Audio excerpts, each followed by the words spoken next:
tried to get a drink in before the countdown ended. My timing was off. Well, hello, everybody. Welcome to another edition of Marvel Monday here with the Crescent Lake Club. I'm Keels. I'm joined by Teets. And today we are continuing our journey through the Marvel Cinematic Universe with the Avengers. How are you doing, Teets? What I missed this weekend? I don't know, not a whole lot. Just another week in paradise, I guess. Wow, is that the first time that Wisconsin's ever been referred to as paradise? It is more of a sarcastic paradise. Though tomorrow it will be 85 here, so that's gonna be glorious. Holy what? Yeah. I'm trying to think what it was today, and it was even it's like 82 here. Like, seriously, the state of Wisconsin is proof that global warming is actually a real thing, and we should pay attention to it. Because wasn't it snowing just like a month ago? More like a week ago. Wow, I missed out on that one. Okay, so we've got summer teats coming out. Sun's out, guns out, I guess. It's going to be good for you to get ready for your July trip. Also for the 90-degree climate of where you're going this weekend. But, Yep. So yeah, you can't, has Mama Teets made you open up the pool yet? No. Not yet. When's that going to happen? Probably not till it's more consistently warm, because after it's Consistently 85, it's going to go back down to like 58 on Wednesday. So you need to talk to whoever's in charge of that thermostat in the state that you live in. Yeah, so we're here to talk Marvel tonight, as we do every Monday. Basically, we're going through the movies of the Marvel Cinematic Universe. And instead of doing them by release date, we're going through them chronologically, as if you were just to open up a big book on a timeline, and here's where they all lie. We are not taking into account episodes of the S.H.I.E.L.D. show, WandaVision, Falcon and the Winter Soldier, all of that. It's just purely the movies. But I think we will cycle back in with a couple of special episodes coming up soon with those shows because, oh my God, I finished WandaVision. and Falcon ended this past week, so I think my face is still puffy from finishing WandaVision. That's why I look so shiny today. That whole show is heartbreaking. It's like Pixar made a Marvel movie, made a Marvel series. That's a good way to put it.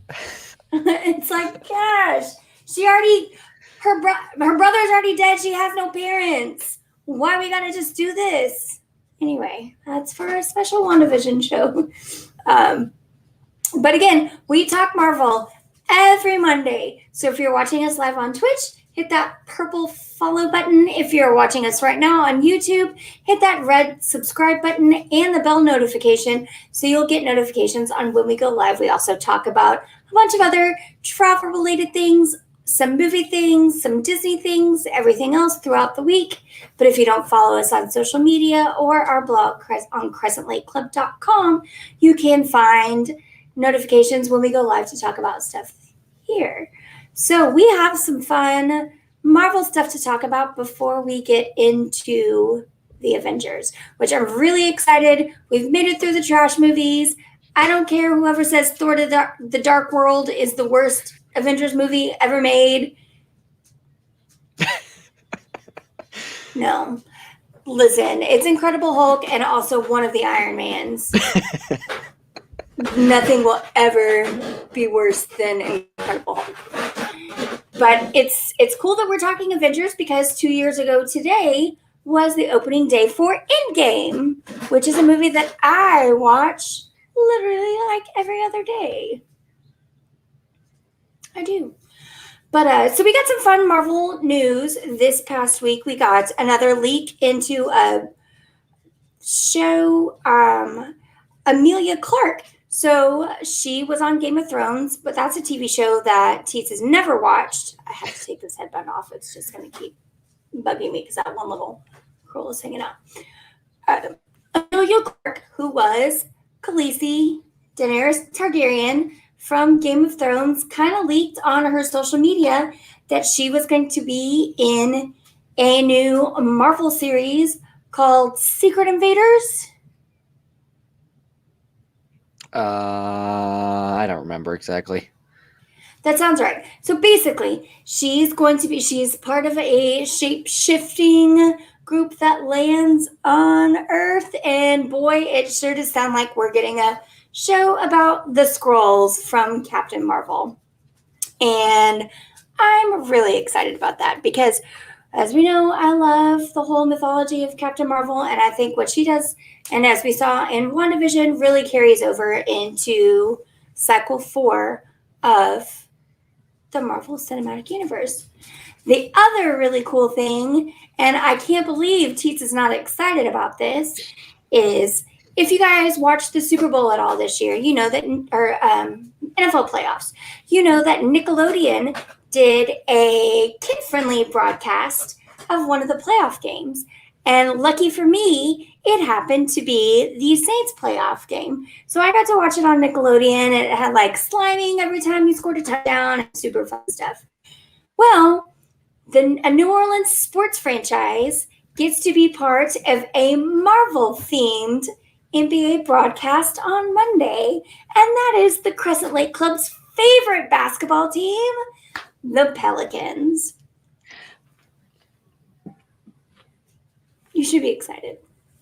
You should be really excited. Whatever you say. So this game is going to be broadcast with a Marvel overlay and tones to it throughout the game, and I'm super excited to see it because if you know basketball, my sweet Zion, again, keep his picture. My boy. He has an affinity, for some reason, he and I have to talk about this, for Thanos.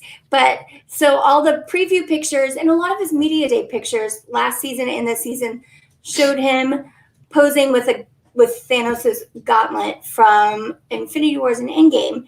So that's kind of what they're rolling with for their previews for that. But again, so that's going to be on Monday against the Crescent Lake Club's most hated basketball team. It's actually second most hated. The number one most hated team is the Milwaukee Bucks. The number two most hated team is the Golden State Warriors. I don't know how we got to that point when we were like doing like a Bucks segment just like a few weeks ago, and that the Lopez brothers were like the official NBA players of the CLC for like a moment, and now they're the most hated basketball team in the NBA or by the CLC. Come on.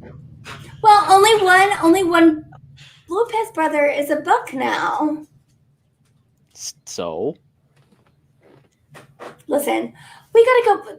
Zion is Thanos. Come on.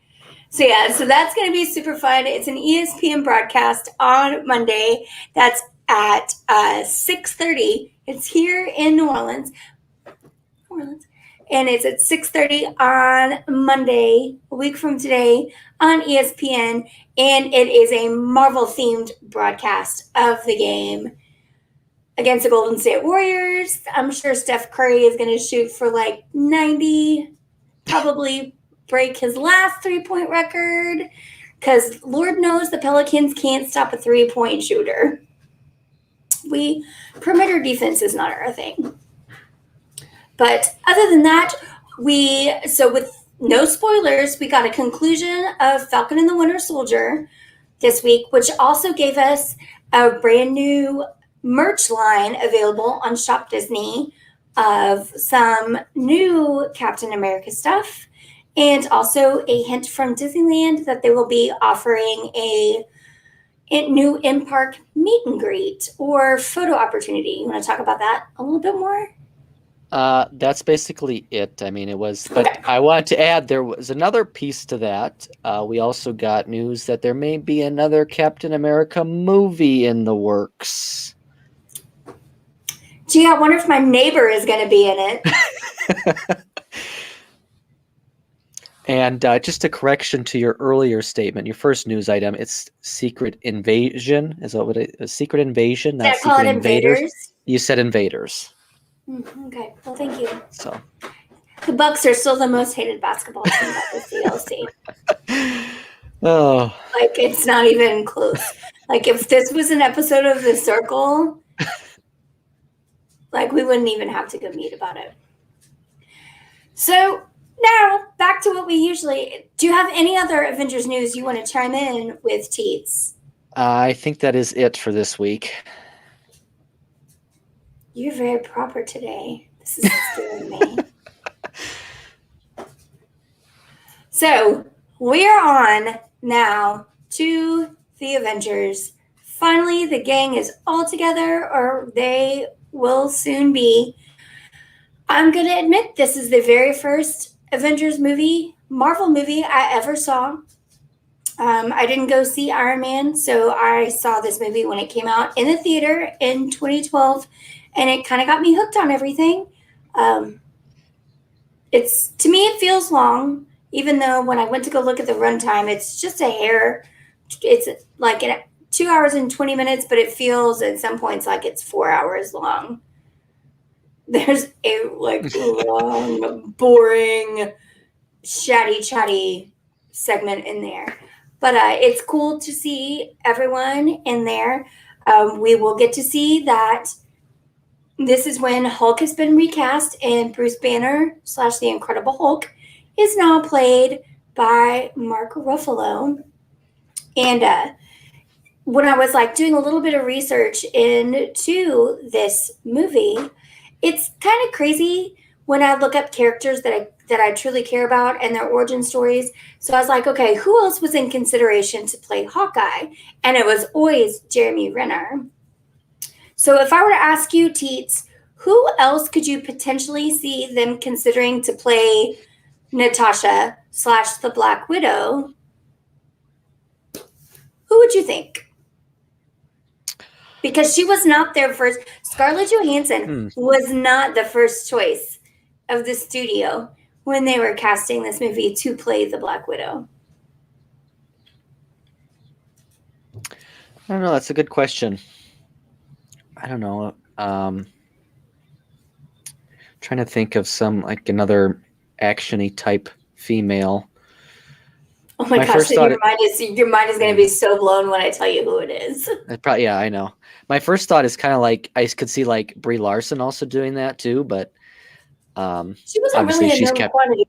Yeah. She wasn't a real known quantity back then too. So I don't know. Well, I'll give you one last hint. She currently is a Disney film actress playing a reboot of a very beloved character. Well, that could be anything because there's so many reboots. So the first person they offered Black Widow, the role of Natasha Romanoff in MCU 2 was Emily Blunt, who now plays Mary Poppins. I could see that. I don't think it would work as well, but I could see it. Who would you have picked? So you have no other guesses? No. Lame. You would probably picked Iron Man to play her again, too. He can be two people at one time. Pepper Potts. Oh, speaking of, we get a healthy dose of pepper in this one, too, because bitch been sitting on the sidelines for a couple movies. She's got to come up, and now she's got a real kicky haircut with some bangs. She's got a blob with some bangs that she insists on waving real tight. And she's wearing turtlenecks a lot in this movie. I don't know. Whatever. Anyway, shall we dive into the movie? If you insist. Well, is that what this is about? I suppose. I can keep making you guess who other people could have been cast as these characters. Well, I'm ready if you're ready. All right. I'll let you start. I've got hot points on character development because the first third of this movie is amazing because it's all about character development and how we find and meet the Avengers. And so I'm trying to think. So basically we start by Nick Fury gets called to campus, correct? Because something is going wrong, the Tesseract, and Dr. Svaney Selvig. Selvig. There you go. I don't know where my notes are. I gotta change my screen on my laptop for those. You go in, I'll chime in. Let me call my notes up real quick. Yeah, so we open up with the Tesseract and at a Shield facility, and we kind of pick up right after where Thor end credits ended. Because With literally we saw everything there, essentially. Yep. So Dr. Selvig is in the facility working on the Tesseract, and it's doing weird things. It's like powering up and acting up, and they're not really sure what is going on. And did you find, I called my notes up. Did you find that it's weird that he always refers to the Tesseract as a she? Or I guess did you notice that or not? I didn't really notice that, I guess. Yeah, he calls Dr. Selvig consistently refers to the Tesseract as a she. She's being temperamental, she's doing all these things, but it's always referred to as a female. And I didn't notice that the last time I watched this movie last fall, but it really struck with me when I was watching it earlier today that he always refers to the Tesseract as a she. Put that note down. So then we also noticed that Clint Barton is there, who is Hawkeye, and they. So then the Tesseract essentially is still acting up, and a portal opens, and our good old friend Loki appears, and then kind of all heck breaks loose because Loki declares that he wants to take over planet Earth, and that's his goal. So first, Loki's first encounter is with Clint Barton, as we know as Hawkeye. So Hawkeye, when Nick Fury comes into the room where the Tesseract is, he asks Selvig and everyone else, where's Barton? And he says the hawk is in his nest. And there's Clint up on the wings looking up high. Nick calls him down and is like, what's going on? Why are you up there? And he's like, I like to have a large view of everything. So, for me, this is a really important scene to kind of establish how Clint is a member of the Shield. He's very important. He doesn't feel like he brings a lot to the team other than observation and just kind of how he's included in different things. It's more like to watch and essentially at points protect. So shortly after that, when this portal opens, the first run-in Loki has is with Clint Barton. And he hits him with his big knifey thing, his scepter. His scepter, yeah. Yeah. And he used mind control to take over Clint Barton's brain. But prior to that, we see Loki arrive, and then the next cut is we go to Russia, where we see our girl Natasha. Yeah. I didn't write that part down, but okay. So second, I should say that we didn't go there at first. We had the because Loki had brainwashed or whatever Selvig and Hawkeye, and they escaped with the Tesseract, and then so then the Shield facility implodes, and then we go to Natasha. So, and this is still at 13 minutes in. Natasha gets a phone call from Nick or Coulson, and she is currently wearing she's wearing a cute negligee. She's tied up to a chair, And somehow the guy that is holding her hostage and interrogating her gets a phone call, talks to the person, and hands the phone off to her. And in kind of a revelation of the relationship between Clint and Natasha that we will see throughout the rest of the movies. She's like, you need to come in. You've got to come to the site. We need you. She's like, I'm really in the middle of an interrogation, and he's giving me all he's got, and I haven't really gotten what I need out of this. And the only words that are said to her is, Barton is compromised. And she's like, I'll be right there. Whips a bunch of ass and then is straight out.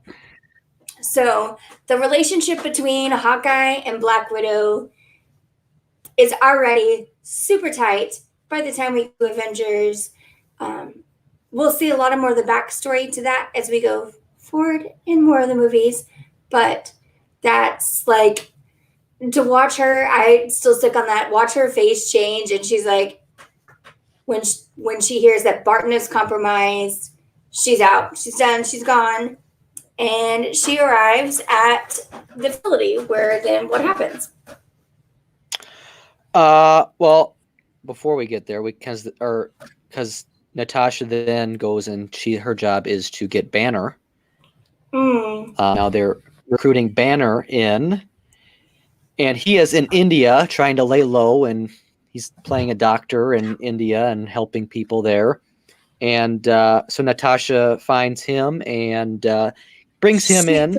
She dresses super India sexy. So like a low-cut black dress, but shawl draped around her shoulders. Just, to kind of keep with local customs.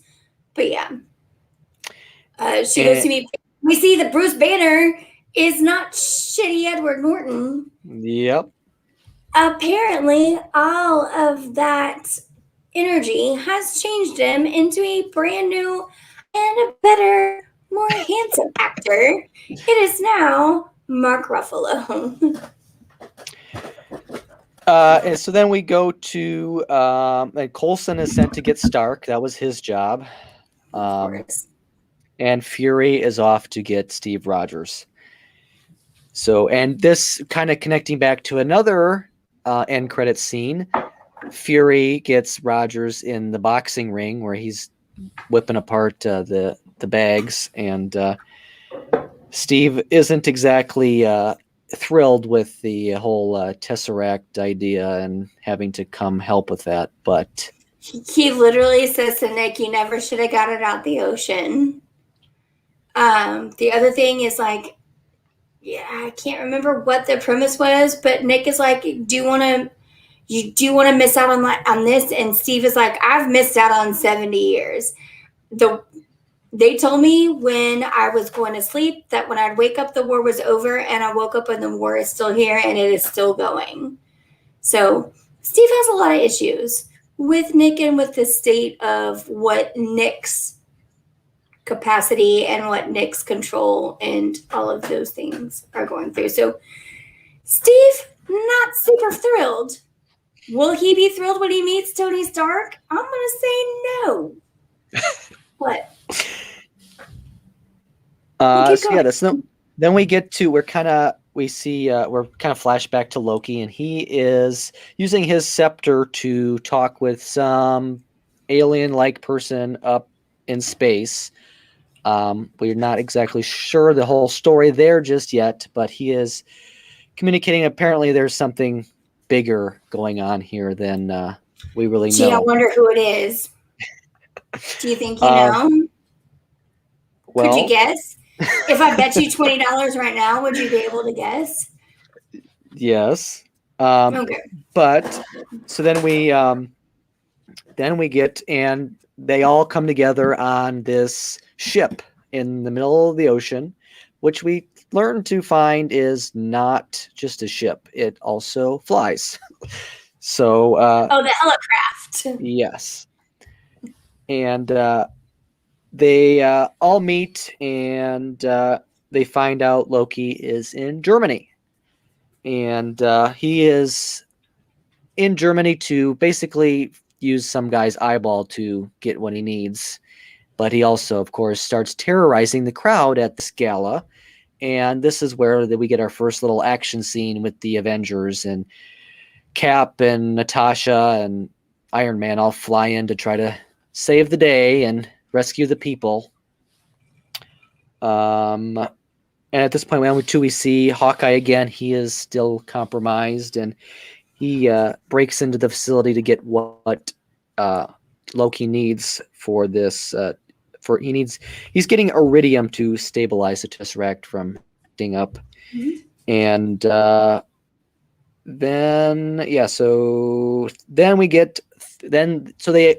basically arrest Loki at this point and bring him on the Quinjet.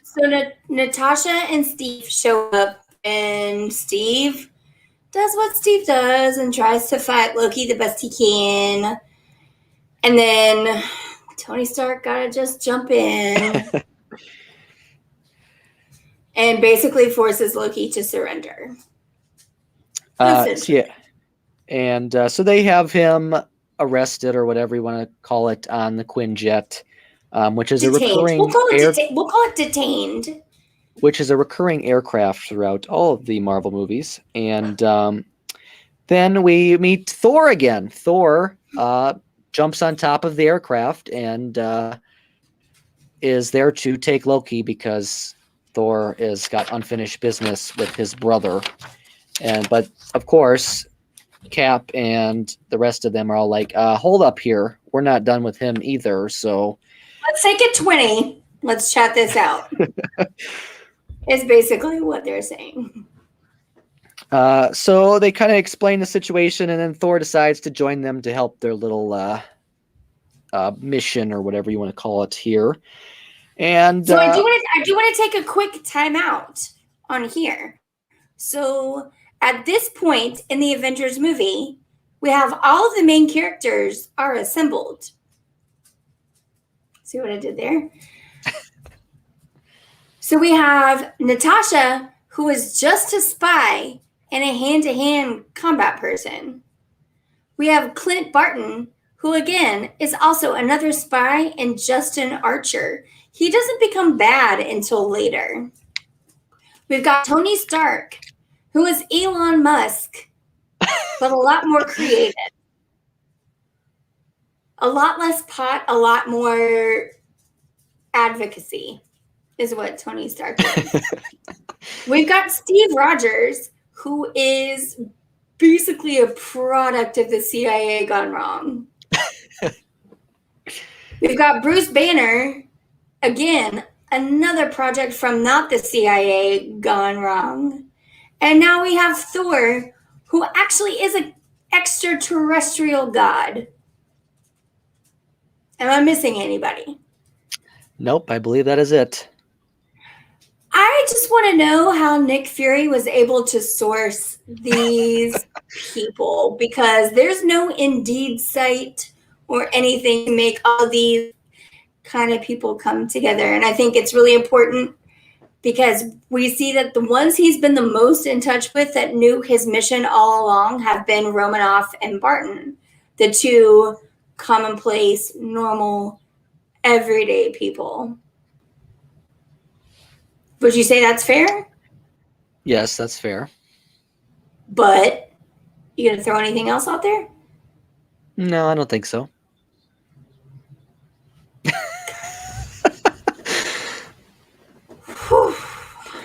All right, continue. Okay, so then Fury puts Loki in this cage, chamber, jail cell thing, which is actually designed to detain a certain green monster guy that is on their team. And who could it be? Loki or Fury interrogates Loki and hopes that he gives himself up in some of his secrets of where the Tesseract is and whatnot. Of course, that does not work. But Loki does say that he has an army coming and that, this is soon going to be over for them.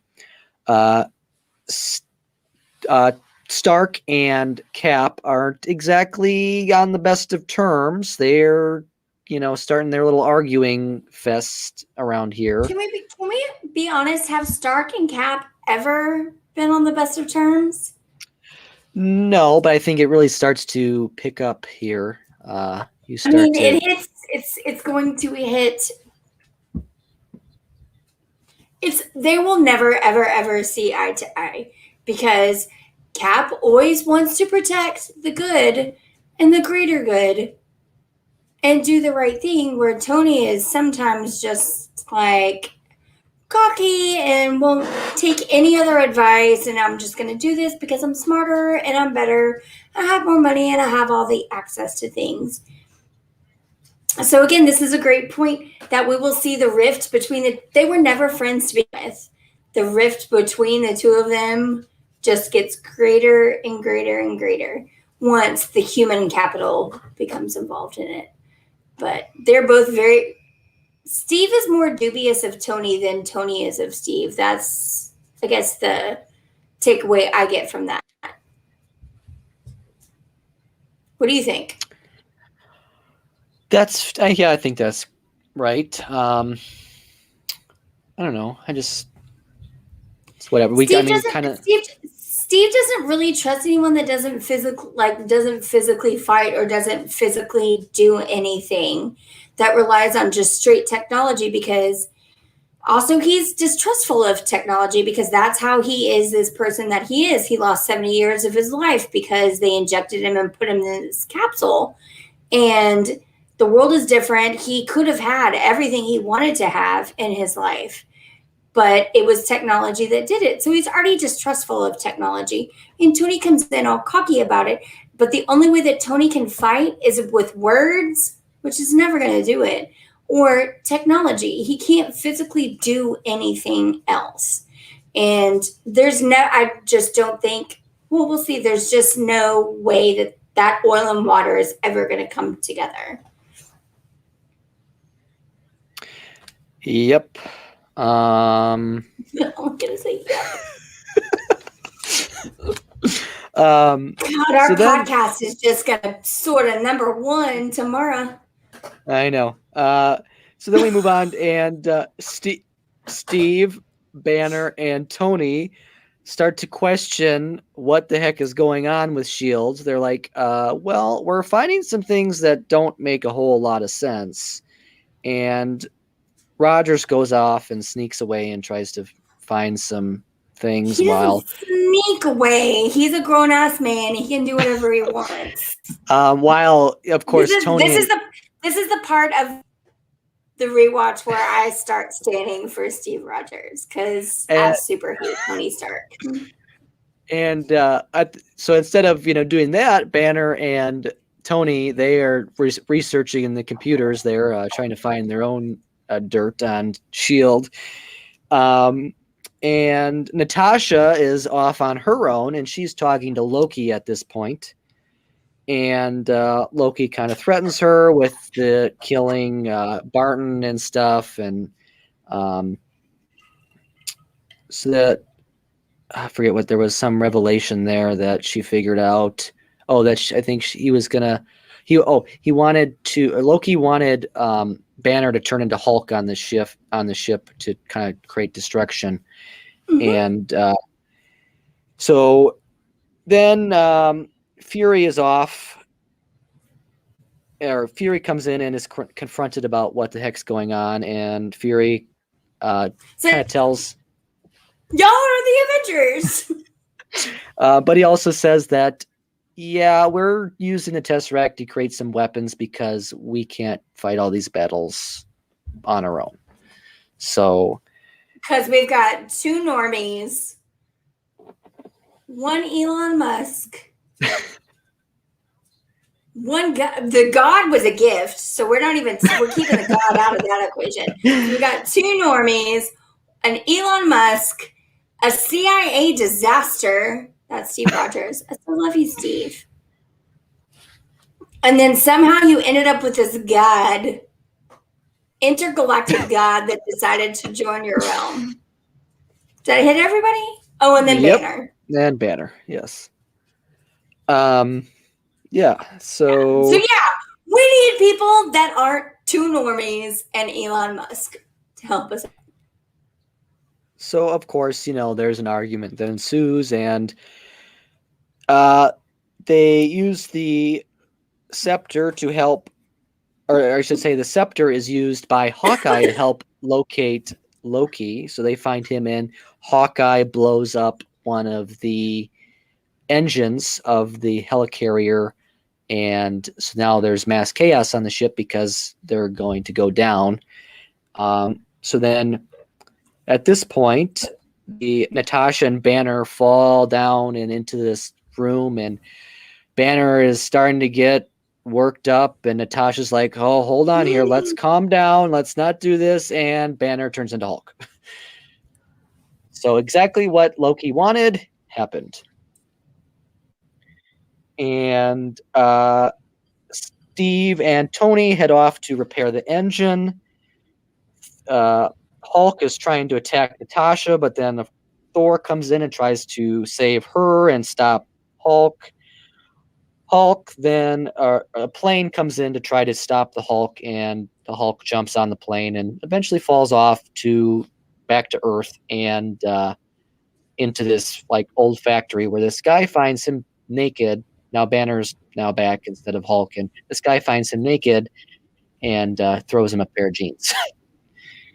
So then Hawkeye's back and takes out another engine because one engine's not enough. We got to take out two. And while Tony and Steve are still trying to fix another one, Natasha and Hawkeye get into it a little bit, and she knocks him in the head, and that basically breaks him out of his little trance that he was in by Loki. At the same time, because she could see, like, she confronted him and she's like, "This is not you. This is not you at all." And we don't ever see her do this with Clint again. I don't feel like until Endgame. Yep. But she's able to basically shake him and lock in and be the only way that she can speak to people. And it's in this calm kind of tone too. It's like, this is not you. This is not you. To bring him out of this warped reality that Loki put him into. And again, that's another reason why I love their relationship, and I love those two different characters. The normies always look out for each other. But yeah, she was just able to break him of it, and it was just so easy. She knew exactly. She knew this wasn't the Clint that she knew. This wasn't the Barton that she knew. Definitely. And now Loki and Coulson are together, and the Coulson's confronting him, and it's like he's got this super weapon that they created from the Destroyer back from Thor, and he's gonna blow Loki up with that. Well, that doesn't exactly work, and Loki kills Coulson. So no more Coulson. Insert this emoji right here. Yeah. So then, then Loki and Thor battle a little bit, and Thor falls from the helicarrier too, and he's back on Earth, away from everybody. And so Cap and Stark finally fixed the engine after all this time. They finally got that going again. On the helicarrier, the thing that everyone just keeps falling off of, and either dying or killing other people randomly. And at this point, Loki has kind of broke free, and things start to calm down. Their little battle on the ship has ended. The ship doesn't crash and kill everybody, and Fury uses Coulson's death to try to motivate the Avengers to fight and get things going. It's a real damn shame that helicarrier didn't crash and kill Pepper Potts.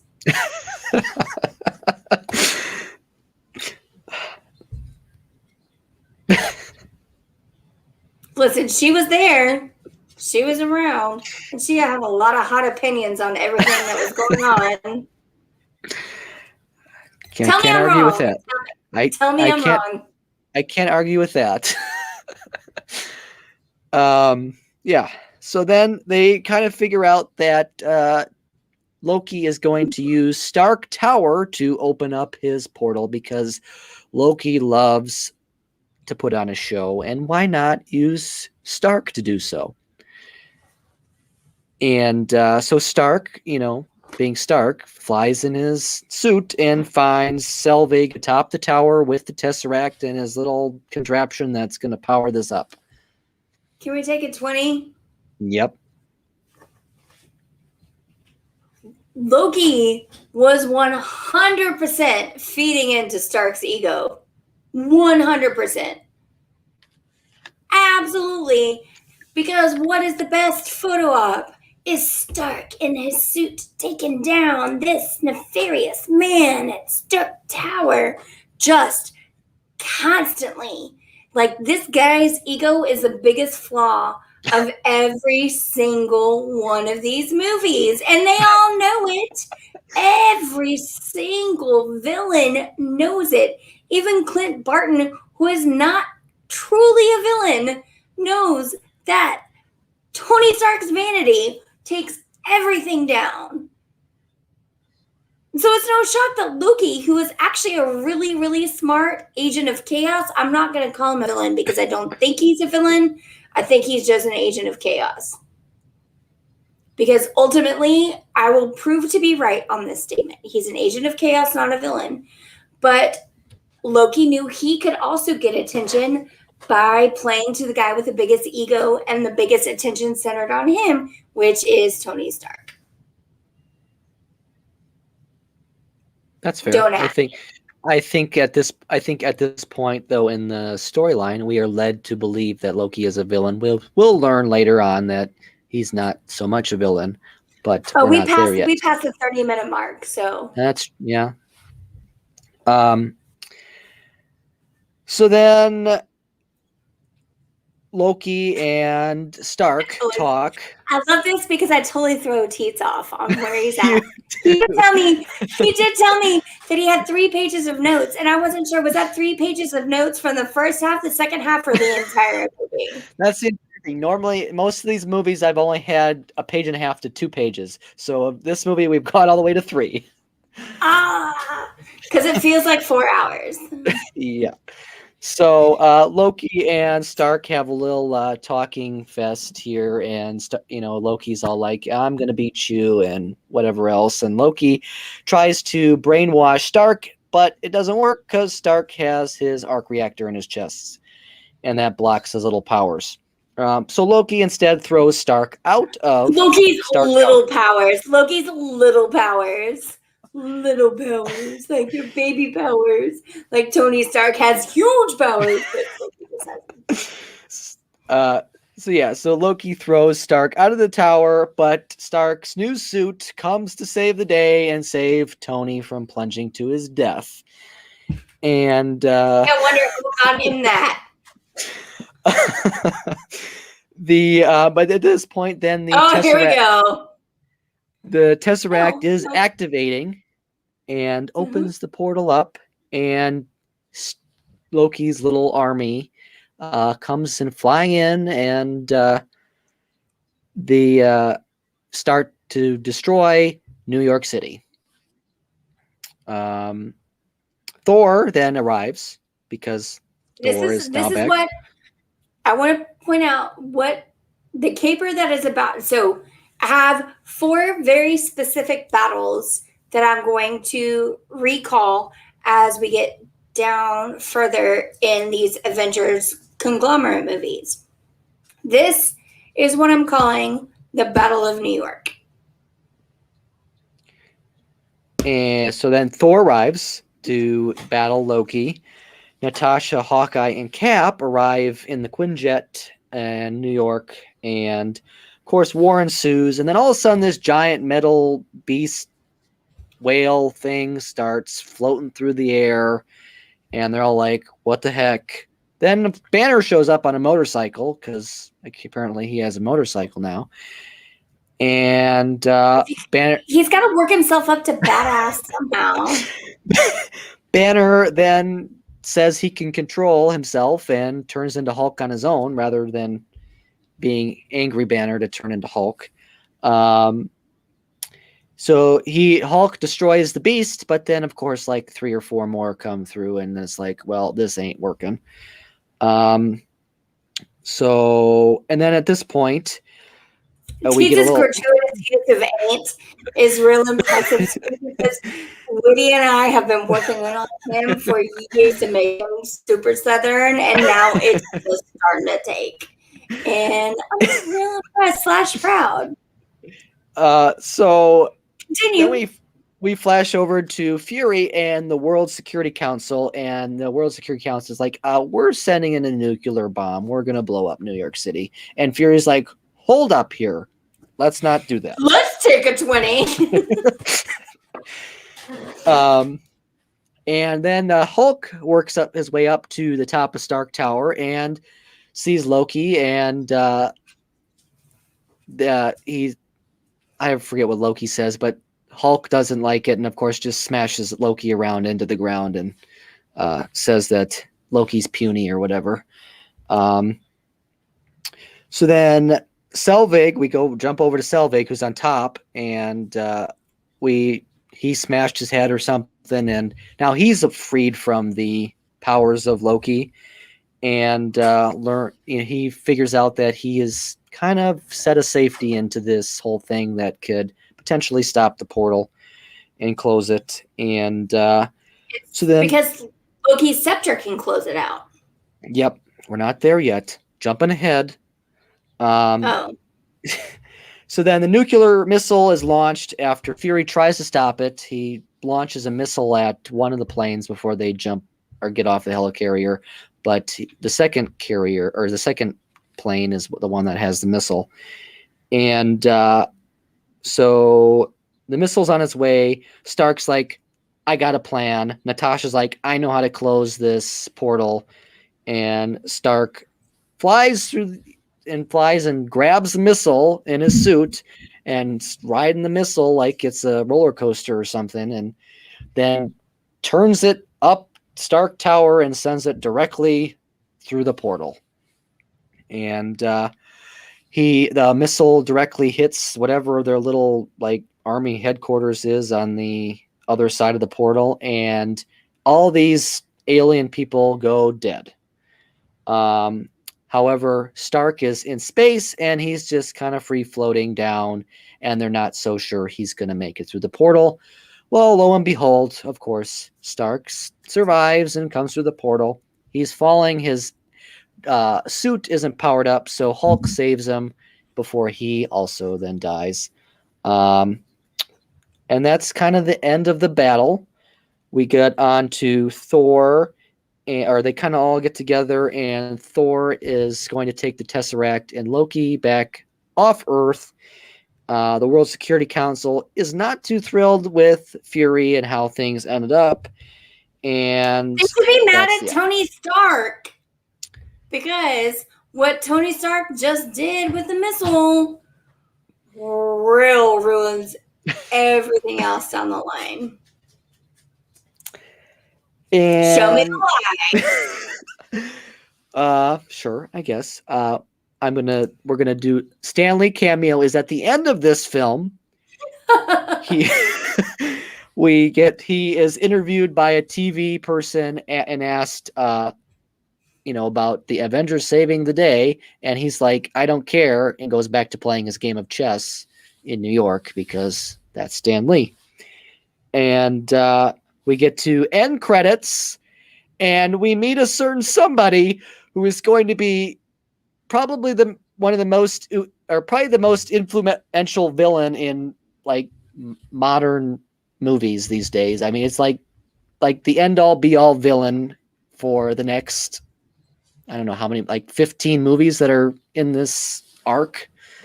And for essentially another 9 years, 8 years, we meet Thanos. and we get to see him. The other, which was the villain from the early on point, has informed him that Loki has failed in securing the Tesseract and changing the course of everything. And then he keeps telling Thanos about the strengths of Earth's heroes, meaning the Avengers, and that trying to go at them would be deadly. So he's got to take a different course to try to overtake Earth. And then Thanos is crazy, bloodthirsty, crazy. And then that's it. And I think we see the Avengers eating somewhere and then like kind of all disassemble and leave. Yep. So, okay. We got the gang all together. You've seen all the movies and how they lined up to them all meeting here. What are your thoughts on watching it this way versus how it came out in the theaters? I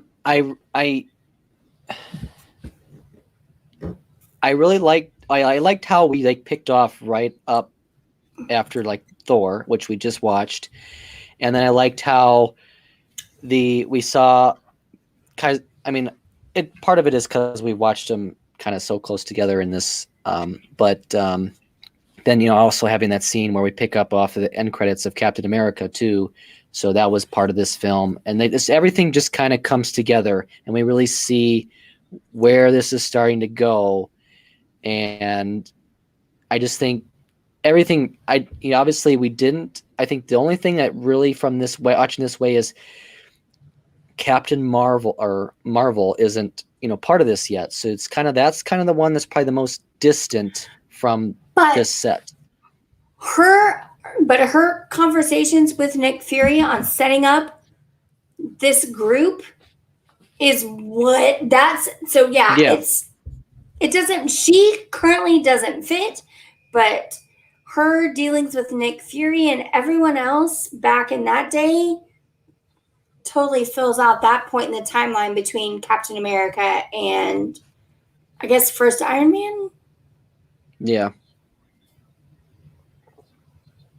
Are you enjoying watching the movies this way? I think so. I mean, I obviously haven't done it before, so it's a different way to see them. Are you picking up on little different things you didn't notice before, or? Yeah, I think so. But I think part of that too is kind of because we're doing this in conjunction with it. So I think I'm trying to pay attention to more details in general. Maybe if I was just doing this on my own, maybe I wouldn't notice some of these things. But I don't know. I think there's been a lot of tie-ins that I've really, I don't know, caught on to more. So I think doing it this way than previously. So at this point, is there a storyline discrepancy heading into? So from this Avengers, I guess we go into Thor 2 next. Or Guardians. We go Iron Man 3, then Thor 2. Okay. So one more Iron Man. Great. But it's fine. I'm sure it's going to add more to the canon of Tony Stark just basically being Elon Musk, but a handsomer with a real personality. And we'll get more Pepper Potts, of course. Dude, and she was all over this movie too, and it's just like, come on. At least don't get a haircut like that. No, but so do you feel like the storyline, so watching it this way, are there any holes in the storyline that you're still curious about? It's hard to say because I've seen the rest of the movie, so I know what's coming. But okay, so then let me flip this around. So you've seen all of the movies and you know how everything ends, but are you getting more like more of the character development and relationships between characters? Are they filling out more and things make more sense now that you're seeing it this way? Probably. Yeah, probably. I don't know. I don't know. I think so. I don't know. Did watching Avengers today change your opinion on any of the Avengers that you felt about before, the way you've watched it so far? I don't know if it changed. Maybe I like Thor more than I did before. I don't know if my opinion necessarily changed on anybody, but I think maybe I have more appreciation for Thor. Yeah. This is going to be a good question to revisit after Ultron and Civil War because, yeah, so this is the first Avengers and Marvel movie I ever saw in person in the theater. I felt like it was too long. I felt like it's a little bit too long today, too. I thought it was 3 hours, but it is just an 2 hours and 20 minutes, which in my world is basically 3 hours. I appreciated the first third of it because we got to see all the true character interactions and just little bits of the backstory. Steve Rogers at the boxing gym, Natasha getting called in, Hawkeye up in his nest, Natasha thinking she has to be sexy to bring in Bruce Banner, but really he just wants to know that she's smart and trustful or trustworthy. That's the best part of best part of it for me. I think it gets a little bit too fighty and capery, but again, that's what we see in a lot of these. I think this was a Joss Whedon movie. Let me look. I have the wiki here. Yes, it was. Okay. So yeah, there's always like an extra 30 or 40 minutes of just fight, CGI, capery in a Josh Whedon movie, TV show, everything that doesn't need to be there. And that's very apparent here. But it's cool to see them all together.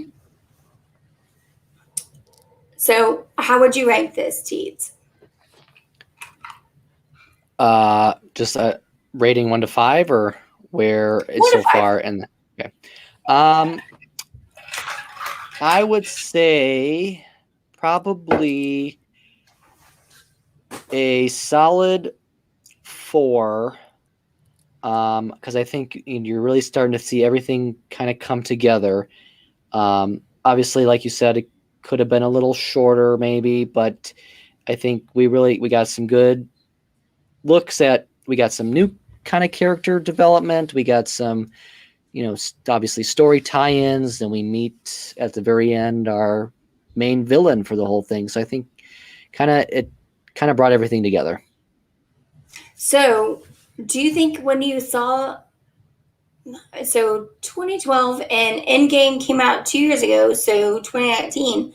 So we got to see Thanos for the first time, and then we got to see what Thanos does 7 years later. Did you have any idea when you saw the end credits, when you watched the first Avengers movie, that would be the end all be all, the wreck shop kind of thing? Definitely not. I wasn't at this point. I was just getting into Marvel. I probably this might have been my first one in the theaters too. I don't remember. I definitely didn't see Iron Man in the theaters. I saw that at home. Because how old were you in 2012?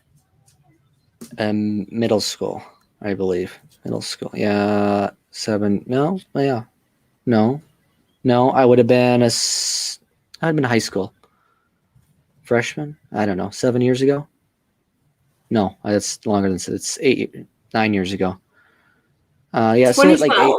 8th Count grade. back from 2012. Okay. So Yeah. yeah, So, I think I don't know. and if you weren't like a big fan of Marvel, then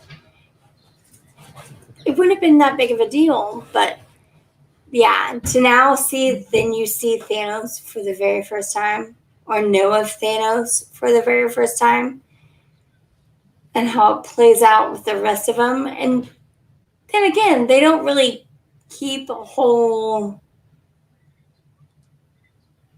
This is where it drives me nuts, but it's why it's a comic book universe. They don't, keep like a mindful eye on any of this. But so we will see Loki again in the movies. We will absolutely see Thanos again in the movies. Our next movie is Iron Man 3. Is that just the wedding? They're already married now. No, I don't think they are. I don't know. I don't remember. It's been a long time since I've seen that one too.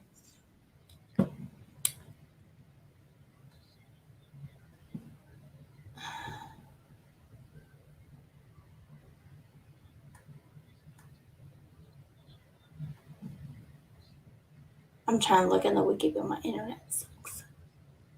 That's okay. Oh, sunburn today. No, so I was really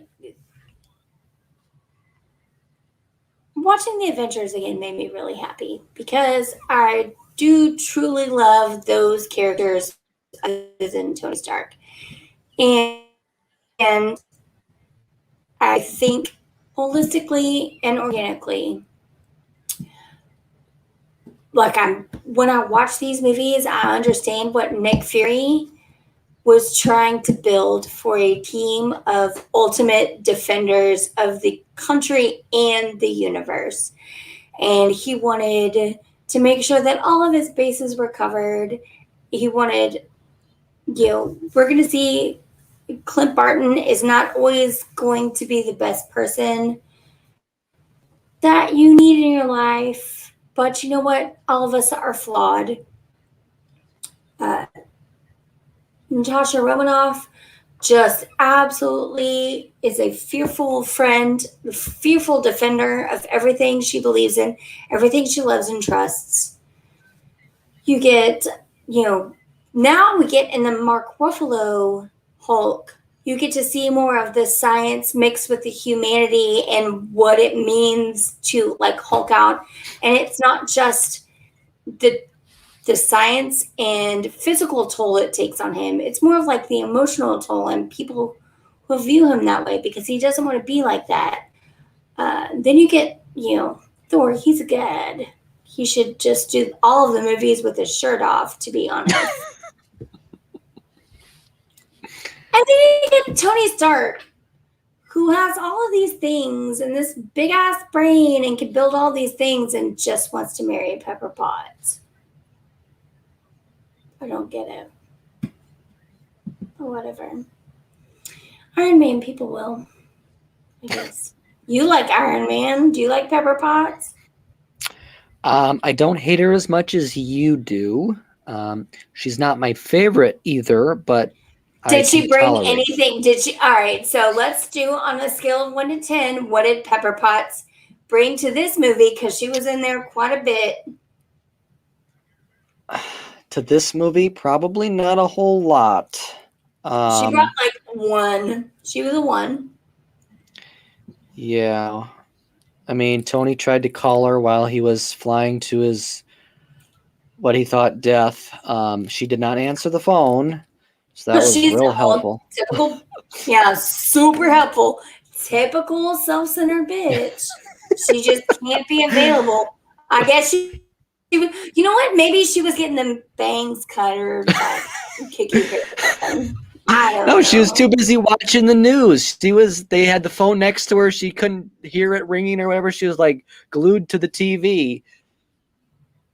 Tony couldn't invent her an Apple Watch? He literally has that thing in his chest. He couldn't give her something that constantly rings in her ear like an AirPod because he only thinks of himself.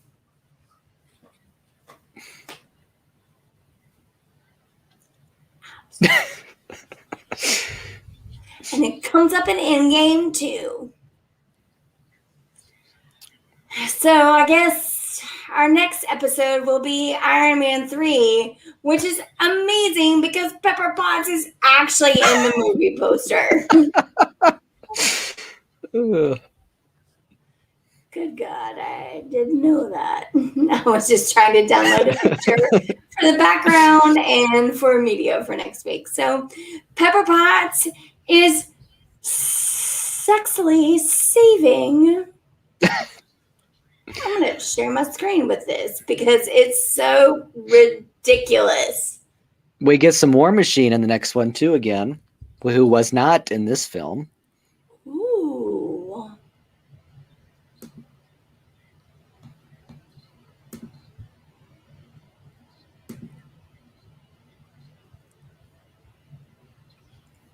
Look at this bitch. Oh. Look at this bitch. Like, she's out there in a chiffon shirt. Like, she's protecting him with all of his suit on. And we've got, oh my God. Never mind. We haven't made it out of the shit movies yet, you guys. We got one more to go, and it's Iron Man 3 next week, or 2 weeks from now. Look at that! Like, come on. I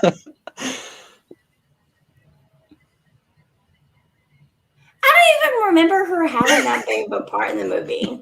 That's the other thing.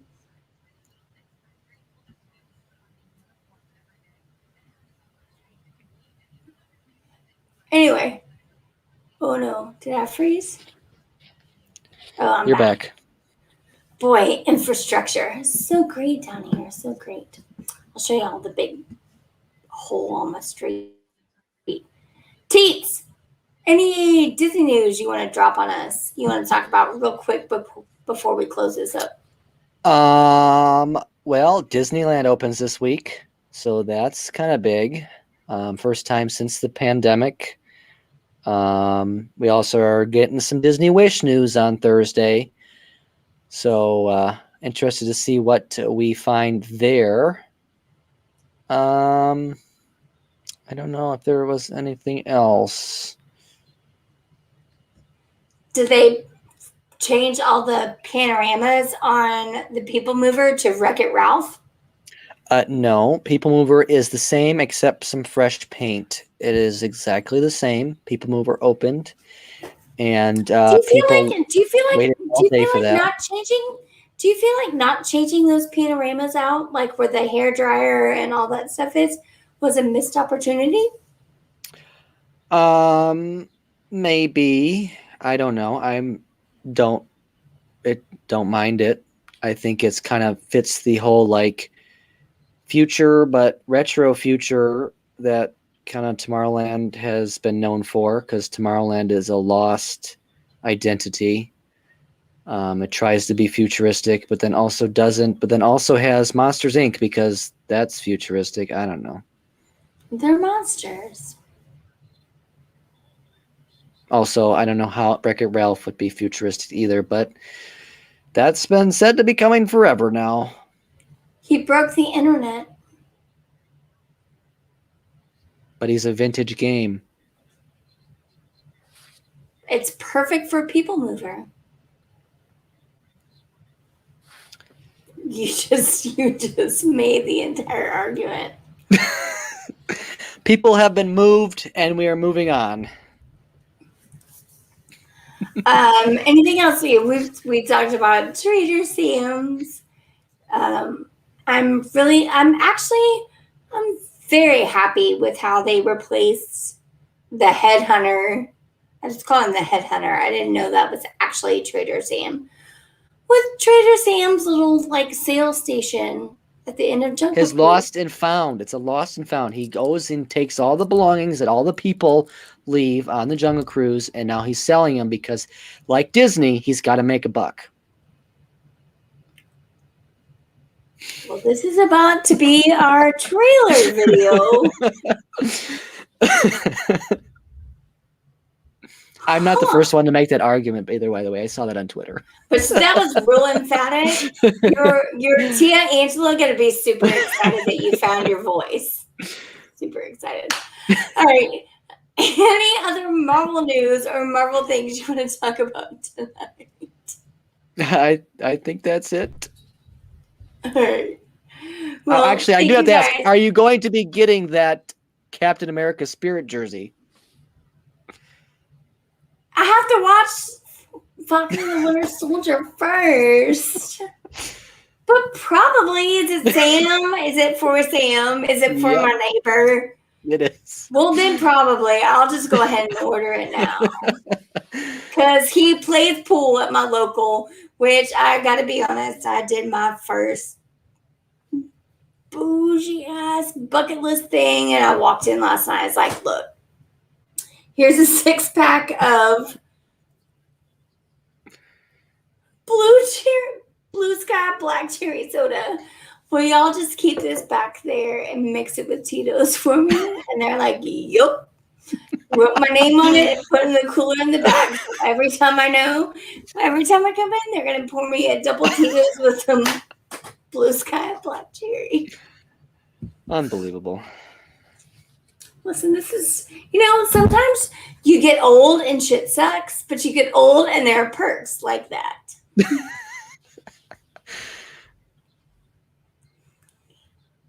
Anyway, thanks you guys again for watching this Monday, Marvel Monday, the Avengers. Iron Man 3 is going to be a struggle, but we'll get through it together. We're taking next week off, but we have some really fun programming coming up on Wednesday. If you like wine, I am bringing on the official sommelier of the Crescent Lake Club, Papillon. Prince will be joining us for the first 20 minutes to do a wine school. Follow our social media and us on crescentlakeclub.com on our blog to see what wine she will be serving and tasting for us. And then I think 2 weeks from Sunday, we'll be doing a Crescent Lake Club Live. Maybe. We'll see. But if you're watching us on Twitch, hit that purple follow button. If you're watching us on YouTube, please hit that red subscribe button and the bell for notifications so you know when we will go live. We'll be back live again on Wednesday and then potentially Thursday. I don't know what Teesa's schedule looks like. Probably not unless we're going at like 9:30.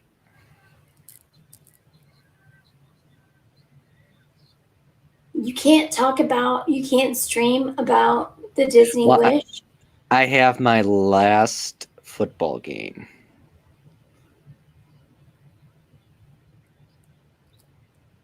Do you think you're going to win?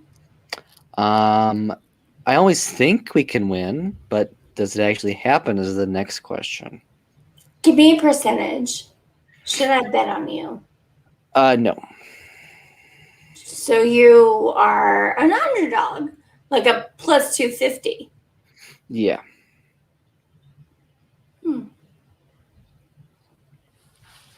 So you're going to lose. But like how much do you think you're going to lose? That's a great question. Just hold up fingers. Just hold up fingers, and that'll be touchdowns. Oh. Let's go 2. At least 2. I said 3. I don't know. It's gonna be close to 2 to 3. It's not gonna be close to win. It's gonna be close to 2 to 3 touchdowns. All right. Anyway, and thank you for joining us tonight. Thank you, Teeth. I love you. Yeah. We'll be back 2 weeks. 2 weeks for Marvel Monday, Iron Man 3. I'm not going to watch it. I'm just going to make Teeth talk about it. I'll interject about some stuff. But again, thank you guys so much. We'll see you next time. Have a good one.